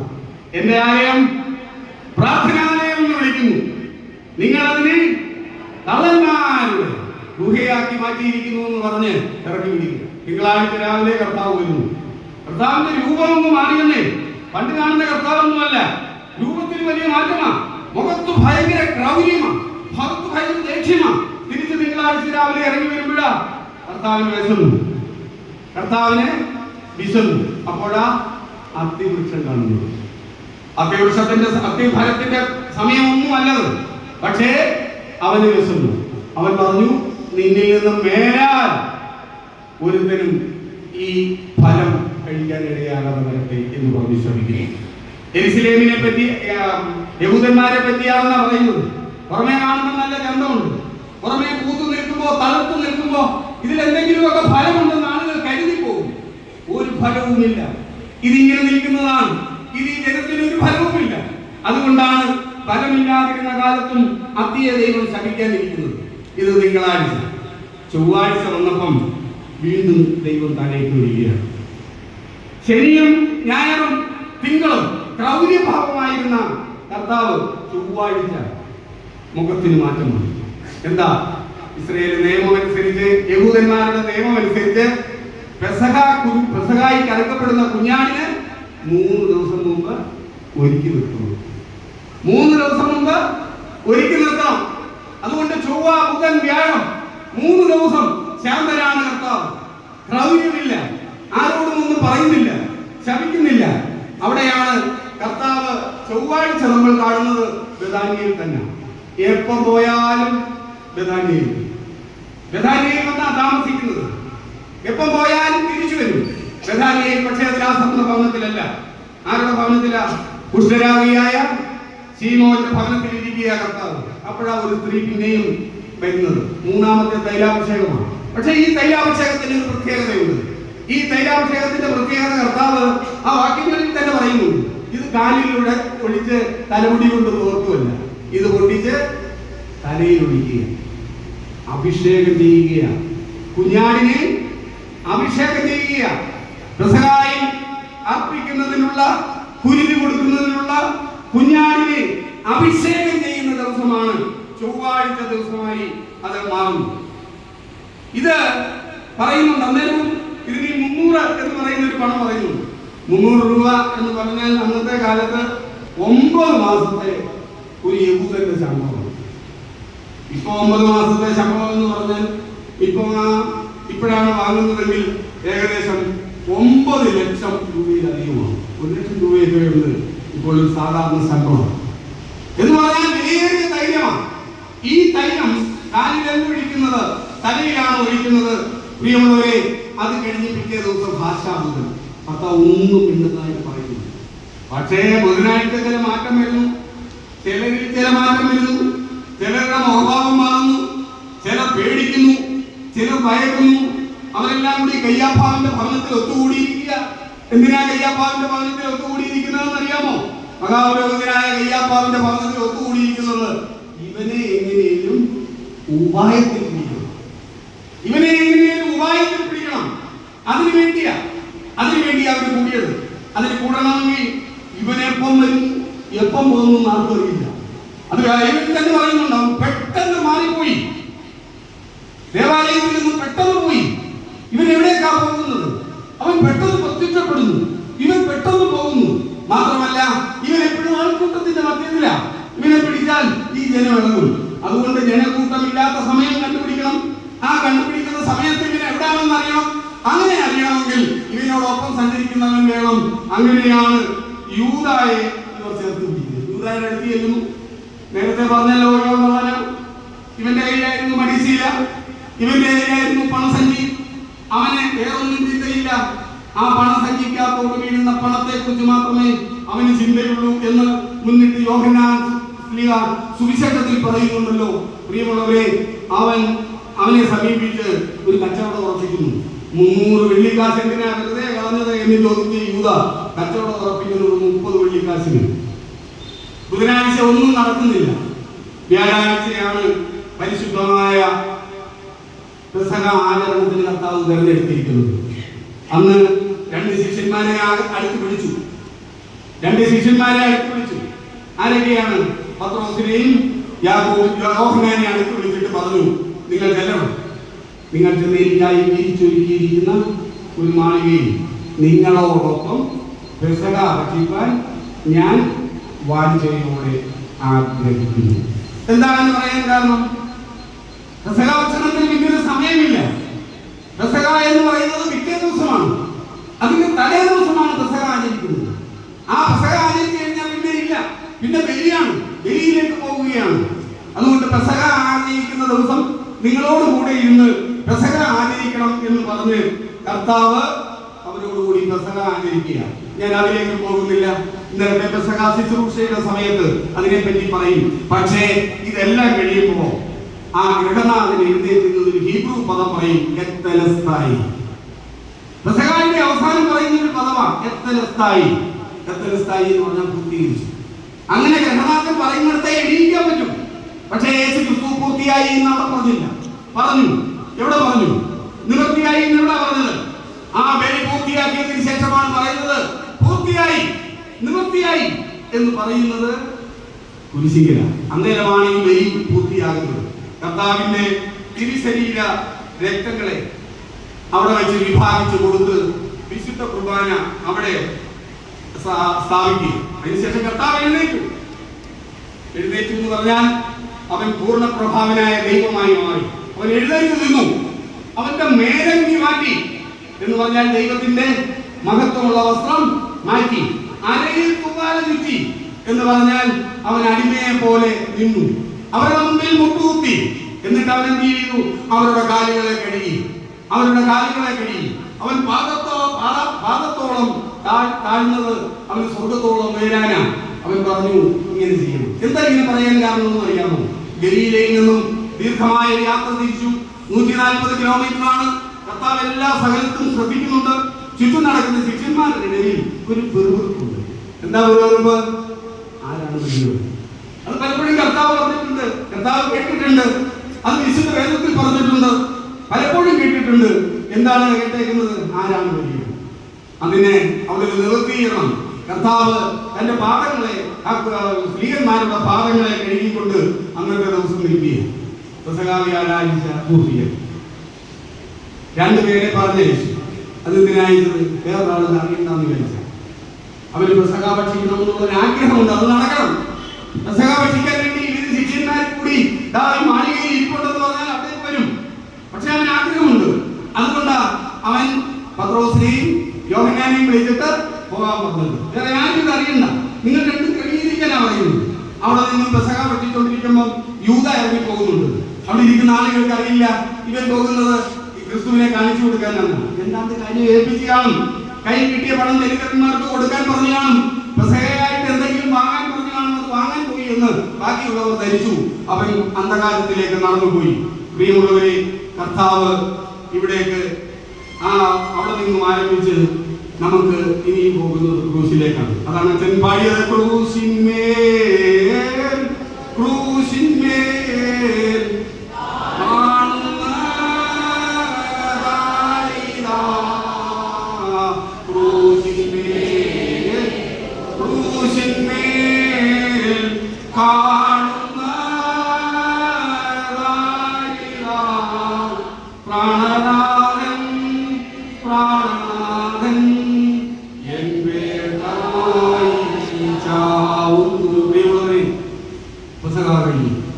പിന്നീട് കർത്താവ് പോകുന്നത് ഗെത്സമേനിലേക്കാണ്. ഗെത്സമേന തോട്ടം. ആ തോട്ടം അവിടെ ചെല്ലുമ്പോൾ കർത്താവ് പോകുന്നതിന് മുമ്പ് വിശുദ്ധ മത്തായി എഴുതിയ സുവിശേഷത്തിൽ എടുത്തു പറഞ്ഞിട്ടുണ്ട്. വിശുദ്ധ മത്തായി 26:30 പറഞ്ഞിട്ടുണ്ട്, അവർ സ്തോത്രം പാടി ശേഷം ഒരുമലയിലേക്ക് എന്ന് പറഞ്ഞാൽ വലിയ സന്തോഷത്തോടെ ഒരുമലയിലേക്ക് പോകുന്നത്, ഗെത്സമേനയിലേക്ക് പോകുന്നത്. ഗെത്സമേനയിൽ ചെന്നു. എത്ര പേരുണ്ട് ഇപ്പം? 12 ഉണ്ടോ? 11. അതിൽ ആളുകളെ നിർത്തി 3 പേരെ മാറ്റി. എത്ര പേരെ അവിടെ നിർത്തി എന്ന് പറഞ്ഞില്ല, 8 പേരായിരിക്കും. 8 പേരെ അവിടെ ഇരുത്തിയതിനു ശേഷം 3 പേരെ, പത്രോസിനെയും സബദിപുത്രന്മാരെയും എടുത്തുകൊണ്ട് സബദിപുത്രന്മാരെയും ചേർത്തുകൊണ്ട് കർത്താവ് അതോട് പോവുക. അവിടെ നടന്ന സംഭവത്തെ കുറിച്ച് വിശുദ്ധ വേദപുസ്തകത്തിൽ പറഞ്ഞിട്ടുള്ളത്, എന്റെ ഉള്ളം മരണവേദന പോലെ അതീവ തീവ്രമായിരിക്കുന്നു. മരണവേദന പോലിരിക്കുക. 3 പേരെ എടുത്തു പറഞ്ഞ് ഇവിടെ വിശ്രമിക്കാൻ കൂടെ കൊണ്ടുപോയരാ. അവരവിടെ ഇരിക്കട്ടെ. അകത്തേക്ക് പോവുക. ഗെത്സമേന തോട്ടത്തിന്റെ അകത്തേക്ക് ചെന്നു. കർത്താവ് പ്രാർത്ഥിച്ചു, ഇറങ്ങി വന്നു. എന്താ പ്രാർത്ഥിച്ചതെന്ന് ആർക്കെങ്കിലും പറഞ്ഞിട്ടുണ്ടോ? വിശുദ്ധ വേദപുസ്തകത്തിൽ ഒന്നും പറഞ്ഞിട്ടില്ല. രണ്ടാമത് വന്നതിന് ശേഷം അവരോട് പറഞ്ഞു ഉണർന്നിരുന്ന് പ്രാർത്ഥിക്കാൻ. വീണ്ടും പോവുകയാണ്. ഓരോ പ്രാവശ്യവും കർത്താവിന്റെ മുഖത്തിന് മാറ്റങ്ങളുണ്ട്. അവൻ അവിടേക്ക് ചെന്നു. അവൻ തിരിച്ചു വന്നു. തിരിച്ചു വന്നപ്പോ നമ്മുടെ കൂടെ ഒരു കാര്യത്തിന് നിൽക്കാം എന്ന് പറഞ്ഞവർ കൂടെ ഉണ്ടോ? അവരിടാന്ന് ഉറങ്ങുക. നമ്മുടെ ജീവിതത്തിൽ ഇതുണ്ട്. നീ ചെയ്തോ, നിന്റെ കൂടെ ഞാനുണ്ട് എന്ന് പറഞ്ഞവർ നമ്മുടെ ജീവിതത്തിൽ പലപ്പോഴും നമ്മുടെ കൂടെ ഉണ്ടാവില്ല. അതാണ് ആ അനുഭവമാണ് പ്രിയമുള്ളവരെ ഇവിടെ വന്നവരുടെ പലരുടെയും മനസ്സിലുണ്ട്. അങ്ങനെ ഒരു അനുഭവം ഉണ്ടെങ്കിൽ നമുക്ക് ഇരുന്ന് പ്രാർത്ഥിക്കണം.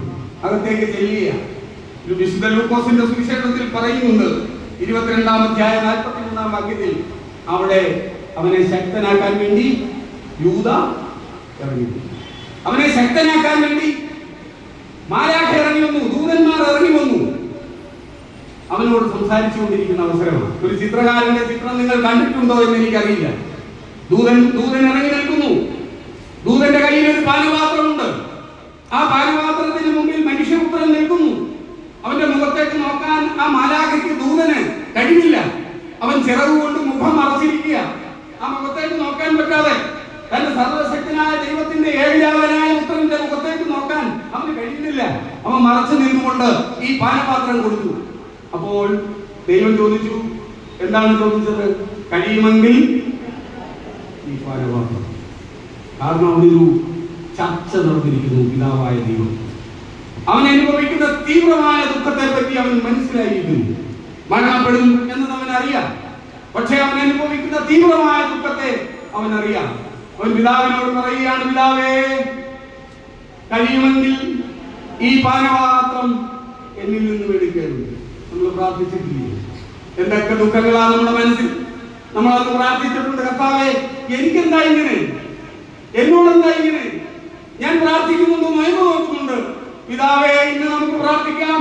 പിതാവേ, കഴിയുമെങ്കിൽ ഈ പാനപാത്രം എന്നിൽ നിന്നും എടുക്കണമേ എന്ന് പ്രാർത്ഥിക്കേണ്ട ദിവസമാണെന്ന്. അതിനായിട്ടാണ് ഗെത്സമേനിന്റെ അനുഭവത്തിൽ നിന്ന് നമ്മൾ വന്നിരിക്കുന്നത്. 3ാമത് വന്നപ്പോഴും അവരുടെ ഉറക്കമാണ്. അവരില്ല. അപ്പോഴാണ് യൂദ കടന്നു വരുന്നത്. യൂദ ആരോടൊപ്പമാണ് കടന്നു വരുന്നത്? പുരോഹിതന്മാരോടും പടയാളികളോടും ഒപ്പം ഗെത്സമേനിലേക്ക് കടന്നു വരികയാണ്. ഗെത്സമേനിലേക്ക് കടന്നു വന്നപ്പോൾ കർത്താവ് സത്യത്തിൽ ഞെട്ടിക്കാണും. തലേ ദിവസം അപ്പമൊക്കെ കൊടുത്തവനാണ്, കാലഗണന വൃത്തിയായി കഴിയവനാണ്, 3 വർഷത്തിലധികമായി കൂടെ കൊണ്ട് നടന്നവനാണ്. അവനെ കൂടെ കൊണ്ട് നടന്ന് അവനെ എല്ലാം പഠിപ്പിച്ചവനാ. സ്വർഗരാജ്യത്തിന്റെ മർമ്മത്തിന്റെ താക്കോൽ ഞാൻ നിങ്ങളുടെ കയ്യിൽ തരും എന്ന് പറഞ്ഞവനാ. ഇസ്രായേലിന്റെ 12 ഗോത്രങ്ങളെ പോലെ 12 സിംഹാസനങ്ങളിൽ ഇരുന്ന് നിങ്ങൾ ന്യായം വിധിക്കുന്നതിനുള്ള അധികാരം നിങ്ങൾക്ക് തരുമെന്ന് പറഞ്ഞവനാ. ഇതാ വന്നേക്കുന്ന കണ്ടോ, അർദ്ധരാത്രിയിൽ അവൻ വന്നിരിക്കുക. എന്തിന്? തീവെട്ടി പന്തങ്ങളോടുകൂടി. എന്തിന്? കർത്താവിനെ കാണിച്ചു കൊടുക്കാൻ. നമ്മുടെ ജീവിതത്തിലും ഈ പല സന്ദർഭങ്ങളുണ്ട്. ആ സന്ദർഭങ്ങളെല്ലാം നമ്മുടെ മനസ്സിലൂടെ പോകണം. അവിടേക്ക് വന്ന് ഓടി ചെന്ന് എന്ത് ചെയ്തു? ഗുരുവിനെ ചുംബിച്ചു. എന്തിനാണ് ചുംബിച്ചത്? ഏതാണ്ടെല്ലാം ഒരുപോലെ ഇരിക്കുക. ഇതിൽ നിന്ന് യേശു ഏതാണ്ട് മഹാപുരോഹിതന്മാർക്ക് അറിയില്ല, ഗലീലക്കാരനാണ്. അതുകൊണ്ടാണ് കൂടെ നടന്ന് ഭക്ഷിച്ചവൻ, കൂടെ കിടന്നവൻ, എല്ലാ പ്രയാസങ്ങളും ഉണ്ടാകുമെന്ന് ധരിച്ചവൻ നിന്നും ചുംബിച്ചു. ഞാൻ ആർക്കും കൊടുക്കുന്നുവോ ചുംബിക്കുന്നുവോ അവനെ നിങ്ങൾ കൊണ്ടുപോകുന്നു. ഹൃദയം തകർന്നു പോയില്ലേ? നമ്മുടെ ഹൃദയം ഇങ്ങനെ പലപ്പോഴും തകർന്നിട്ടില്ല. നമ്മളോടൊപ്പം ഉണ്ടാകുമെന്ന് നമ്മൾ പ്രതീക്ഷിച്ചാൽ നമ്മളോട് ഉണ്ടാകാതിരിക്കുമ്പോൾ നമുക്ക് വേദന ഉണ്ടാകില്ല. അങ്ങനെ വേദന ഉണ്ടാകുന്നവർ ഈ പള്ളിയുടെ തിരുമുറ്റത്തിൽ നിന്നുണ്ടെങ്കിൽ നമുക്കത് സമർപ്പിച്ചുകൊണ്ട് പ്രാർത്ഥിക്കാം. ദാതാവിന്റെ മുന്നിലേക്ക് സമർപ്പിച്ചു വെക്കാം. ഇവര് വന്നു പിടിച്ചു. പത്രോസിന് വേരെയൊക്കെ ആദ്യം കാട്ടി നോക്കി. കർത്താവ് അറിയാതെ ഒരു വാള് പത്രോസ് ഒളിപ്പിച്ചു വെച്ചിട്ടുണ്ട്. പത്രോസിന്റെ വാളാണ്. വാളെടുത്ത് വെട്ടി കഴിഞ്ഞപ്പോൾ കർത്താവ് പറഞ്ഞു, വാളെടുക്കുന്നവൻ വാളാന്റെ ഉടലിടാൻ പറഞ്ഞു. ഉടനെ ഇട്ടു. എന്തു പറ്റി? അവരോടിപ്പോയി. നമ്മുടെ ജീവിതത്തിലില്ലേ പ്രയാസമായ ഘട്ടങ്ങളിൽ നമ്മളോടൊപ്പം നിൽക്കുന്ന ആളുകൾ നമ്മളെ വിട്ട് ഓടിപ്പോയ സന്ദർഭങ്ങളില്ലേ? ഇല്ല, എനിക്ക് അറിയില്ല എന്ന് പറഞ്ഞ സന്ദർഭങ്ങളില്ലേ? ഓടിപ്പോയ സന്ദർഭങ്ങൾ നമ്മുടെ മനസ്സിലുണ്ട്. മനസ്സിനെ വേദനിപ്പിച്ചത് നമ്മുടെ മനസ്സിലുണ്ട്. അത് നമുക്ക് വെളിയിലേക്ക് എടുക്കാം. ആ ഗെത്സമേനിയുടെ അനുഭവത്തിൽ നമുക്കൊരു കാര്യം ചെയ്യാം, ഇന്ന് ധ്യാനിക്കാം. അവിടെ നിന്ന് ഓടിപ്പോവുകയാണ്. അവിടെ നടക്കിയിരിക്കുന്ന നിങ്ങൾക്കറിയാം, ഞാൻ ദീർഘമായി കടന്നു പോകുന്നില്ല. പ്രിയമുള്ള ഒരു അച്ഛൻ എനിക്ക് അനുവദിച്ചിരിക്കുന്നത് 75 മിനിറ്റ് അല്ല 45 മിനിറ്റ്, 3/4 മണിക്കൂർ അതിനുള്ളിൽ നിർത്തണം. കാരണം ദീർഘമായ ഒരു ശുശ്രൂഷയാണ്. പെസഹ ഭക്ഷണം നടക്കുന്നത് വൈകിട്ടാണ്, രാത്രി 6 മണിക്ക് വ്യാഴാഴ്ച 9 മണി വരെ പെസഹ നടന്നു. അതിനുശേഷം ഗെത്സമേനിയിലേക്ക് പോകുക. ആ ടൈം എന്ന് പറഞ്ഞാൽ 9 മണിക്കും 12 മണിക്കും ഇടയ്ക്കാണ്, രാത്രിയാണ്. അവിടെയാണ് സന്നിധിയിൽ അവിടെ ഹന്നാസി പുരോഹിതർ കയറി വരികയാണ്. ഇവര് കയറി വരുന്ന സമയം 12 മണി. കർത്താവിനെ അറസ്റ്റ് ഹന്നാസിന്റെയും കയ്യാപ്പാവിന്റെയും സംഘത്തിന്റെ മുമ്പിൽ കൊണ്ട് ഹാജരാക്കി. അപ്പൊ സമയം എത്ര? രാത്രി 12 മണി. എത്ര മണിക്കൂർ? 6 മണി. 6 മണിക്കൂർ. ആദ്യം ഹന്നാസിന്റെ ഭവനത്തിൽ, പിന്നെ കയ്യാപ്പാവിന്റെ ഭവനത്തിൽ, അതിനുശേഷം സന്നിധിയും സംഘം. ഇത് 3ഉം കൂടി. ഇതെല്ലാം മതകോടതികളാണ്. 3 കോടതിയിലാ കൂടിയത്. 12 മണിക്ക് കൊണ്ടുപോയി രാവിലെ 6 മണി വരെ അവിടെ നിർത്തി അവനെ ചോദ്യം ചെയ്യുക. ഒരു സാക്ഷിയെ സംഘടിപ്പിച്ചുകൊണ്ട് വന്നിട്ടുണ്ട്. എന്താ അതിന്റെ കാരണം? ഇവൻ ദൈവദൂഷണം പറഞ്ഞു എന്ന്. വേറെ ഒന്നും പറഞ്ഞില്ലല്ലോ. യഹൂദന്മാരുടെ ചിട്ട അനുസരിച്ച് 15 കുറ്റങ്ങളുണ്ട്. ആ 15 കുറ്റങ്ങൾ ചെയ്തിരിക്കണം. എങ്കിൽ മാത്രമേ കൊലയ്ക്ക് അർഹനാകൂ. എങ്കിൽ മാത്രമേ വധശിക്ഷ വിധിക്കാൻ പറ്റൂ. മാത്രവുമല്ല, വധശിക്ഷ വിധിക്കുന്നതിനുള്ള അധികാരം ഇപ്പോൾ യഹൂദന്മാർക്കില്ല, അവിടുത്തെ ഭരണാധികാരികളുടെ കയ്യിലാണ്. എങ്കിലും അവർ ഒന്നത്തിനെ സംഘടിപ്പിച്ചു. അവന്റെ മുമ്പിൽ വന്ന് കള്ളസാക്ഷി പറയുക. കർത്താവ് ഒന്നും നോക്കിക്കാണത്തില്ലേ? അവന്റെ മുഖത്തോട്ട് ഒന്ന് സൂക്ഷിച്ച് നോക്കിക്കാണത്തില്ലേ? കണ്ടിട്ടില്ലാത്ത കാര്യം, കേട്ടിട്ടില്ലാത്ത കാര്യം പച്ചയായി നമ്മുടെ മുമ്പിൽ നിന്ന് പറഞ്ഞ പലരെയും പറ്റി നമ്മൾ കേട്ടിട്ടുണ്ട്, നമ്മൾ കണ്ടിട്ടുണ്ട്. പ്രിയമുള്ളവരെ, നമ്മുടെ ജീവിതത്തിൽ അങ്ങനെയായ അനുഭവം ഉണ്ടെങ്കിൽ നീ പരിതപിക്കണ്ട, നീ പശ്ചാത്തപിക്കണ്ട. ഈ സന്നിധിയിൽ, മാതാവിന്റെ സന്നിധിയിൽ, കുരിശിന്റെ ചുവട്ടിൽ നമ്മൾ ഇറക്കി വെക്കാം നമ്മുടെ ദുഃഖം. 2 പേരും ഒന്ന് പച്ചയായി പറയുക. ഇവൻ മന്ദിരം പൊളിക്കാമെന്ന് പറഞ്ഞു, 3 ദിവസം പണിയാമെന്ന് പറഞ്ഞു. ഇവൻ ദൈവമായി സ്വയം അവരോധിച്ചു, കള്ളസാക്ഷികളെ കൊണ്ടുവന്നു എന്ന് പറയുകയാണ്. അതിനുശേഷം 6 മണിയായി. 6 മണിയൊക്കെ കൊണ്ടുപോവുകയാണ്. സന്നദ്ധി സംഘത്തിന്റെ മുമ്പിൽ നിന്നും പീലാത്തോസിന്റെ ഭവനത്തിലേക്ക് കൊണ്ടുപോവുകയാണ്. 6 മണി മുതൽ 9 മണി വരെ ദീർഘമായ ഒരു ന്യായവിസ്താരമാണ് അവിടെ നടക്കുന്നത്. പ്രിയമുള്ളവരെ, അവിടെ നടന്നു കഴിഞ്ഞപ്പോൾ പീലാത്തോസ് പറയുന്നുണ്ട്, ഇവൻ നീതിമാൻ. ഇവൻ സത്യമായും നീതിമാനാണ്. ഇവനിൽ ഞാനൊരു കുറ്റവും കാണുന്നില്ല. ക്ലെയോപ്പ എന്ന് പറയുന്ന പീലാത്തോസിന്റെ ഭാര്യ രാത്രിയിൽ ഈ 6 മണിക്ക് ഒരു കുറിപ്പ് കൊടുത്തു, മനുഷ്യ ഇന്നലെ രാത്രിയിൽ ഈ നീതിമാനായ മനുഷ്യൻ നിമിത്തം ഞാൻ അനുഭവിച്ചതുണ്ട്, അതുകൊണ്ട് ഇവൻ നീതിമാനാണ് എന്ന് പറഞ്ഞ് കുറിപ്പ് കൊടുക്കുന്നു. ഭാര്യയ്ക്ക് സന്നിധിയിലേക്ക് കടന്നു വരാൻ പറ്റുന്നില്ല. ഭർത്താവ് ഇങ്ങനെ വിധിക്കുമെന്ന് പ്രതീക്ഷിച്ച് കിടക്കുകയാണ്. ഭർത്താവിന്റെ ചെയ്തികൾ നമ്മുടെ ഉറക്കങ്ങളെ കെടുത്തിയിട്ടുണ്ട്. ആ ഉറക്കങ്ങളെ കെടുത്തിയിട്ടുള്ളവർ ദൈവമേ ഈ സന്നിധിയിൽ ഇരുന്നു കൊണ്ട് നമുക്ക് പ്രാർത്ഥിക്കും. അവന് തുണയായി നിന്ന് അവന്റെ കയ്യിലേക്ക് ഒരു കുറിപ്പ് കൊടുത്ത് ദൈവത്തിന്റെ സന്നിധിയിൽ സമർപ്പിച്ചുകൊണ്ട് നമുക്ക് പ്രാർത്ഥിക്കാൻ പറ്റുന്ന ദിവസമാണിത്. 9 മണിയായപ്പോഴത്തേക്ക് വിസ്താരം നടന്നു. എവിടെ വെച്ചാ? ഗബഥ. ഗബഥ എന്ന സ്ഥലം, കൽത്തളം ഗബഥയിൽ കൊണ്ടുപോയി ക്രൂരമായി മർദ്ദിക്കുക. ഞാൻ ദീർഘമായി കടന്നു പോകുന്നില്ല. ക്രൂരമായി മർദ്ദിക്കുക. ക്രൂരം എന്ന് പറഞ്ഞാൽ ഒരു കയറിന്റെ തുമ്പത്ത് 4 ലെതറിന്റെ വള്ളികൾക്ക് അടിയിലായി സ്ഥാപിച്ചിരിക്കുന്ന മുള്ളുകൾ, എല്ലിൻ കഷ്ണങ്ങൾ, ഇതുകൊണ്ട് അടിക്കുക. അടിക്കുന്നതും പറഞ്ഞു പോരുകയാണ്. അസഹീനമായ വേദനയുണ്ട്. ആ വേദനയെല്ലാം സഹിച്ചുകൊണ്ട് നിൽക്കുക. മാത്രമാണോ, അവന്റെ ചെവിട്ടത്ത് അടിക്കുന്നുണ്ട്, അവന്റെ മുഖത്ത് തുപ്പുന്നുണ്ട്. അവനെ അങ്ങ് വിരൂപനാക്കി എടുത്തു. എന്തിനാണെന്നറിയാമോ? ഈ വിരൂപനായ ആളെ കൊണ്ടുവന്ന് നിർത്തിയിട്ട് അവനിപ്പോ കിട്ടേണ്ടത് കിട്ടി, മനസമാധാനമായല്ലോ, എന്നാ വിട്ട് കളഞ്ഞേര്, ഞങ്ങളോട് കളിച്ചാൽ ഇങ്ങനെ ഇരിക്കും എന്ന് പറഞ്ഞ് വിടാനാണെങ്കിൽ വിടട്ടെ എന്ന് കരുതി ഒരു ചുമന്ന വസ്ത്രമൊക്കെ ധരിച്ച് അവന്റെ തലയിൽ ഒരു മുൾക്കിരീടവും വെച്ച് കയ്യിൽ ഒരു കോലും കൊടുത്ത് അവനെ കൊണ്ടുവന്ന് നിർത്തിയിട്ട് പറഞ്ഞു, ഇതാ ആ മനുഷ്യൻ. നിങ്ങൾ പറഞ്ഞ മനുഷ്യൻ യഹൂദന്മാരുടെ രാജാവാണെന്ന് പറഞ്ഞവൻ, യഹൂദന്മാർക്ക് നേതൃത്വം നൽകുമെന്ന് പറഞ്ഞവൻ, ദൈവത്തിന്റെ പുത്രനായവൻ, ഇതാ ഈ മനുഷ്യൻ കൊണ്ടുവന്ന് നിർത്തി. പക്ഷേ അവൻ വിട്ടുകൊടുത്തില്ല. ഇവനെ ക്രൂശിക്കാൻ പറഞ്ഞു. അടി കൊടുത്ത് വിട്ടുവിടാം. അടി കൊടുത്ത് 40 അടി അടിക്കാൻ പറ്റത്തില്ല, 39 കൊടുക്കാൻ പറ്റൂ യഹൂദ നിയമം അനുസരിച്ച്. ഇവനെ 39 അടി കൊടുത്ത് ഇവനെ പറഞ്ഞുവിടാം. പറഞ്ഞു പറ്റില്ല. ഇവനെ ക്രൂശിക്കണം. അവനെ ക്രൂശിക്കാനായി വിട്ടു. പ്രിയമുള്ളവരെ, ചില തീരുമാനങ്ങൾ എടുക്കുമ്പോൾ കണ്ണടച്ചിരിക്കുന്ന ചില ആളുകളുണ്ട്. പീലാത്തോസിനെ പോലെ കൈ കഴുകുന്ന ചിലരുണ്ട്. നമ്മുടെ ജീവിതത്തിൽ എടുക്കേണ്ട നിർണായകമായ നിമിഷത്തിൽ നമുക്ക് വേണ്ടി ഒരു തീരുമാനം എടുക്കുമെന്ന് നമ്മൾ പ്രതീക്ഷിച്ചവർ ആ പ്രധാന നിമിഷത്തിൽ കൈ കഴുകിയിട്ടുള്ളവരുണ്ട്. അവർക്ക് വേണ്ടി നമ്മളിന്ന് പ്രാർത്ഥിക്കണം. ഈ മാതാവിന്റെ സന്നിധിയിൽ നിന്നുകൊണ്ട് പ്രാർത്ഥിക്കുക. വേറൊരുത്തൻ കടന്നു വരുന്നു, ബാറബ്ബ.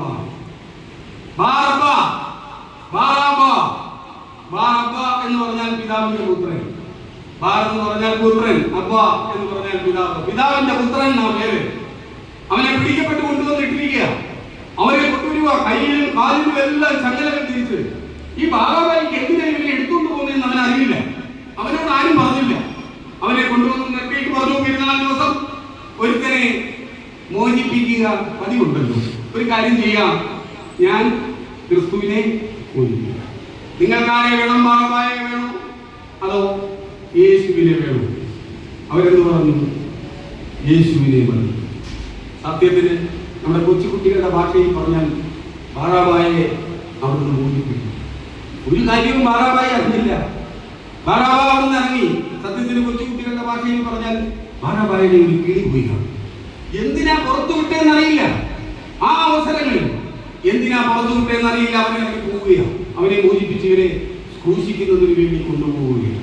ഇവനെ ക്രൂശിക്കുന്നതിന് വേണ്ടി കൊണ്ടുപോവുക. നമുക്ക് കിട്ടേണ്ടതായ സ്ഥാനങ്ങൾ, നമുക്ക് കിട്ടേണ്ടതായ മാനങ്ങൾ നമുക്ക് ലഭിക്കാതെ മറ്റുള്ളവർക്ക് കിട്ടിയപ്പോൾ നിങ്ങളുടെ മനസ്സിൽ വേദന ഉണ്ടാക്കിയ സന്ദർഭം നിങ്ങളുടെ ജീവിതത്തിൽ ഇല്ലേ? വിട്ടയക്കപ്പെടേണ്ട യേശു ക്രിസ്തുവിനെ ക്രൂശിക്കാൻ വിട്ടിട്ട് വിട്ടയക്കപ്പെടേണ്ടതിനെ വിട്ടയച്ചിട്ട് ആക്കിയ ഒരു സന്ദർഭം നിങ്ങളുടെ ജീവിതത്തിൽ ഉണ്ടെങ്കിൽ യഥാർത്ഥമായി നിങ്ങൾക്ക് കിട്ടേണ്ട സ്ഥാനങ്ങളും മാനങ്ങളും ഏതെങ്കിലും അവസരത്തിൽ നിങ്ങൾക്ക് കിട്ടാതെ പോയിട്ടുണ്ടെങ്കിൽ പ്രിയമുള്ളവരെ, ആ ഭാരം ഇറക്കി വെക്കേണ്ട സമയം ഇതാണ്. നമുക്ക് ഇവിടെ നിന്ന് ധ്യാനിക്കാം. അവനെ കൊണ്ട് പോവുക. അവനെ കൊണ്ട് ഗോകുൽത്തായിലേക്ക് പോവുകയാണ്. ഗോകുൽത്തായിലേക്ക് പോയപ്പോ അവന്റെ പുറത്ത് ഒരു കുരിശെടുത്തു വെച്ചു. എത്ര കിലോ തൂക്കമെന്ന് അറിയാമോ? 300 റാത്തൽ തൂക്കം. 300 റാത്തൽ തൂക്കം എന്ന് പറഞ്ഞാൽ ഏകദേശം 140 കിലോ വരും. 140 കിലോയുള്ള ഒരു തടിയും വെച്ചുകൊണ്ട് പോവുക. നമ്മുടെ ജീവിതത്തിൽ ഉണ്ടായിട്ടില്ലേ? ചെയ്തിട്ടില്ലാത്ത, പ്രതീക്ഷിച്ചില്ലാത്ത കാര്യങ്ങൾ നമ്മുടെ മുഖത്ത് വെച്ച് കേട്ടുമ്പോ നമ്മുടെ മനസ്സ് വേദനിപ്പിക്കില്ലേ? ഇല്ല, ഞാൻ അങ്ങനെ ചെയ്തിട്ടില്ല, എനിക്ക് അങ്ങനെ പറ്റില്ല എന്ന് നിങ്ങൾ പലപ്പോഴും പറഞ്ഞിട്ടില്ലേ? അങ്ങനെ നിങ്ങൾ പറഞ്ഞിട്ടുണ്ടെങ്കിൽ ആ പറഞ്ഞത് നമുക്ക് പ്രിയമുള്ളവരെ ഈ ഇവിടെ കൊണ്ടുവെക്കാം, മാതാവിന്റെ സന്നിധിയിൽ വെക്കാം, കുരിശിന്റെ ബലിപീഠത്തിൽ വെക്കാം. അവിടെ കൊണ്ടുപോവുകയാണ്. പലരും അവരെ സഹായിക്കാൻ ഓടി വരുന്നുണ്ട്. അച്ഛൻ ഇന്ന് പറഞ്ഞു 18 പ്രാവശ്യമെന്ന്. ഞാൻ 30 പ്രാവശ്യമൊന്നും കേട്ടിട്ടുണ്ട്. മറിഞ്ഞടിച്ച് താഴെ വീഴുകയാണ്. മുഖമടിച്ചാ വീഴുന്നത്. മുഖത്തിന്റെ രൂപം മാറുകയാണ്. അവനെ കൊണ്ട് പോവുകയാണ്. പലരും ഓടി വന്ന് സഹായിക്കാനൊക്കെ ശ്രമിക്കുന്നുണ്ട്. എവിടുന്ന് സഹായിക്കാൻ? 150 കിലോയുള്ള തടിയാണ്, 300 റാത്തൽ. ഇത് തൂക്കിയെടുത്തുകൊണ്ടാണ് ഗോകുൽത്തായിലേക്ക് പോകുന്നത്. അവിടെ ചെന്ന് ഗോകുൽത്തായി അവിടെ സ്ഥാപിച്ചു. ആ തലയോട്ടിയുടെ അർത്ഥമുള്ളടത്ത് സ്ഥാപിച്ചു. നമ്മുടെ 6-ാം മണിയുടെ സിദ്ര വായിക്കുമ്പോൾ നമുക്ക് ഒരു പ്രാർത്ഥന കേൾക്കുന്നുണ്ട്. അവന് കുരിശുമായി പോയി തലയോടികൾ എന്ന അർത്ഥമുള്ള ഗോകുൽത്തായിലേക്ക്, കാൽവരിയിലേക്ക് ചെന്നു. അവന്റെ കുരിശ് ഭൂലോകത്തിന്റെ മധ്യത്തിൽ നാട്ടപ്പെട്ടു. എവിടാണ് നാട്ടപ്പെട്ടത്?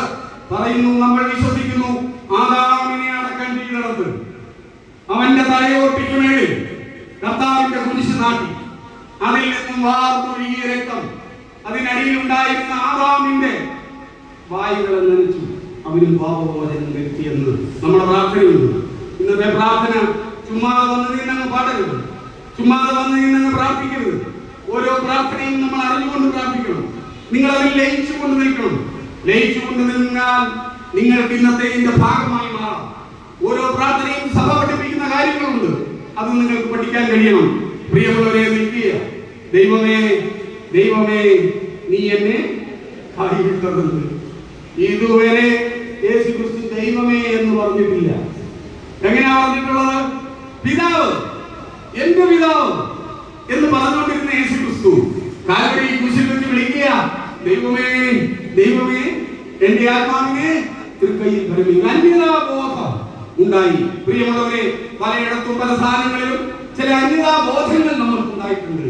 നമ്മളെ മാറ്റി നിർത്തപ്പെട്ടിട്ടുണ്ട്, ആക്ഷേപിച്ചിട്ടുണ്ട്, അപകർഷിച്ചിട്ടുണ്ട്. പ്രിയമുള്ളവരെ, അതെല്ലാം മനസ്സിൽ ഓർക്കുക. അതെല്ലാം കൊണ്ടുവന്ന് അവന്റെ സന്നിധിയിൽ വെക്കുക. നമുക്ക് പ്രാർത്ഥിക്കാം. അതാണ് ഇന്നത്തെ വെള്ളിയാഴ്ചയിലെ ഏറ്റവും വലിയ സംഭവം. അവിടെ നിന്നുമാണ് ഒരു വലിയ 7 തിരുമുടികൾ കർത്താവിന്റെ വായിൽ നിന്നും വരുന്നത്. ഞാൻ ദീർഘമായി കടന്നു പോകുന്നില്ല. അച്ഛൻ പറഞ്ഞ ഈ സമയത്തിനപ്പുറം പോകാൻ പറ്റില്ല എന്നുള്ളത് കൊണ്ട് ഞാൻ കടന്നു പോകുന്നില്ല. അതിനുശേഷം ഞാൻ എൻ്റെ പള്ളിയിൽ ആ ശുശ്രൂഷയിൽ കൂടാൻ, അവിടെ പ്രസംഗം നടത്താമെന്ന് ഏറ്റിട്ടുള്ളത് കൊണ്ട് എനിക്ക് അവിടേക്ക് പോകേണ്ടതായിട്ടുണ്ട്. പ്രിയമുള്ളവരെ, ഇതൊരു മഹത്തായ ദിവസമാണ്. ഇതൊരു മഹത്തായ ദിവസമാണ്. ഇത് അനുഭവിക്കാൻ യോഗമില്ലാത്ത പലരുമുണ്ട്. ഇവിടെ വന്നിരിക്കുന്നവർ അനുഭവിക്കാൻ വന്നവരാ. ഇതിന്റെ മഹത്വം അനുഭവിക്കാൻ വന്നവരാ. ഇത് ദുഃഖ വെള്ളിയാഴ്ചയാ. ഞാൻ അതുകൊണ്ടാ കുടുംബത്തോട് ആലോചിച്ചപ്പോ എന്റെ മാതാവിന്റെ സന്നിധിയിലേക്ക് എനിക്ക് പോകണം. ആ മാതാവിന്റെ സന്നിധിയിൽ ചെന്ന് എന്റെ എല്ലാ പ്രയാസങ്ങളെയും താത്തു വെക്കണം. എന്റെ എല്ലാ പ്രയാസങ്ങളെയും ഇറക്കി വെക്കണം. എന്റെ കുഞ്ഞുങ്ങളെ മാതാവിന്റെ മുമ്പിൽ സമർപ്പിക്കണം. അവർക്ക് വേണ്ടി പ്രാർത്ഥിക്കണം. അതുകൊണ്ട് നമുക്ക് പോകാമെന്ന് പറഞ്ഞാണ് ഞാൻ ഈ മാതാവിന്റെ സന്നിധിയിലേക്ക് വന്നത്. അതാണ് അച്ഛൻ വിളിക്കുന്നു എന്ന് പറഞ്ഞപ്പോൾ അവൾ പറഞ്ഞത്, അച്ഛനല്ല വിളിച്ചത്, അമ്മയാണ് വിളിച്ചത്. പരിശുദ്ധ അമ്മയുടെ ക്ഷണം സ്വീകരിച്ചാണ് ഞാൻ ഇവിടേക്ക് വന്നത്. അവളെ കണ്ട് മാതാവിന്റെ ദുഃഖത്തിൽ പങ്കുചേർന്ന് മാതാവിനോടൊപ്പം നിന്ന് ഒപ്പം എന്റെ വിഷമങ്ങളെയും എന്റെ കുടുംബത്തിന്റെ വിഷമങ്ങളെയും സമർപ്പിച്ച് പ്രാർത്ഥിക്കുന്നതിന് ദൈവം നൽകിയ ഈ മഹത്തായ സന്ദർഭത്തിൽ ഇവിടേക്ക് വരാൻ കഴിഞ്ഞത് എന്റെ ജീവിതത്തെ സംബന്ധിച്ചിടത്തോളം ഒരു നിയോഗമായും ഒരു നിമിത്തമായും ഞാൻ കരുതുന്നു. ഇതിന്റെ ട്രസ്റ്റിയും സെക്രട്ടറിയും രണ്ടുപേരും എനിക്ക് പ്രിയപ്പെട്ടവരാണ്. ഏറെ പ്രിയപ്പെട്ട അച്ഛൻ വിളിച്ചു, ഏറെ പ്രിയപ്പെട്ട ട്രസ്റ്റിയും സെക്രട്ടറിയും എനിക്ക് പ്രിയപ്പെട്ട ആളുകളുണ്ട്. ശ്രീ ബെന്നി, അതുപോലെ ബിൽജിൻ, അതെന്റെ മകന്റെ കൂടെ പഠിക്കുന്നത്. ഇവിടെ ഇരിക്കുന്ന എല്ലാ മുഖങ്ങളും എനിക്ക് പരിചയമുള്ളത്. എന്റെ വീട്ടിലേക്ക് വന്നതുപോലെയാണ് ഞാൻ ഇവിടേക്ക് കടന്നു വന്നത്. ഇവിടേക്ക് കടന്നു വന്ന് ഈ ശുശ്രൂഷയിൽ പങ്കെടുത്തത്. പ്രിയമുള്ളവരെ, ഇന്നത്തെ ദിവസം പാഴാക്കരുത്. നീ എന്നെ അനുഗ്രഹിച്ചല്ലാതെ നിന്നെ ഞാൻ വിടില്ല എന്ന് ഈ സന്നിധിയിൽ നിന്നിരുന്ന് പറയണം. നമ്മുടെ മക്കൾക്ക് വേണ്ടി പ്രാർത്ഥിക്കണം. മക്കളെ നഷ്ടപ്പെടുന്ന കാലമാണ്. ഒട്ടും പ്രതീക്ഷിക്കാതെ കുഞ്ഞുങ്ങളെ നഷ്ടപ്പെടുന്ന കാലമാണ്. അമ്മമാർ നിലവിളിക്കേണ്ട കാലമാണ്. പ്രാർത്ഥിക്കേണ്ട കാലമാണ്. മക്കൾക്ക് വേണ്ടി ഒരു തുള്ളി കണ്ണുനീർ ഇന്ന് ഈ ദേവാലയത്തിൽ ഒഴുകിയിട്ട് മാതാപിതാക്കന്മാർ ഈ ദേവാലയത്തിൽ നിന്നും പോകാവൂ. നിങ്ങൾക്ക് കിട്ടിയിരിക്കുന്ന അസുലഭമായ ഒരു സന്ദർഭമാണ്. കർത്താവിന്റെ സന്നിധിയിൽ നമുക്ക് ഇരിക്കാം, അവനോട് കൂടി ഇരിക്കാം. എന്നെ ഇവിടെ ക്ഷണിച്ച എല്ലാവരെയും ഞാൻ ഓർക്കുന്നു. അവർക്ക് നന്ദി രേഖപ്പെടുത്തുന്നു. എന്നെ ശ്രദ്ധിച്ചതിന്, എന്നെ ക്ഷണിച്ചതിന് നന്ദി രേഖപ്പെടുത്തുന്നു.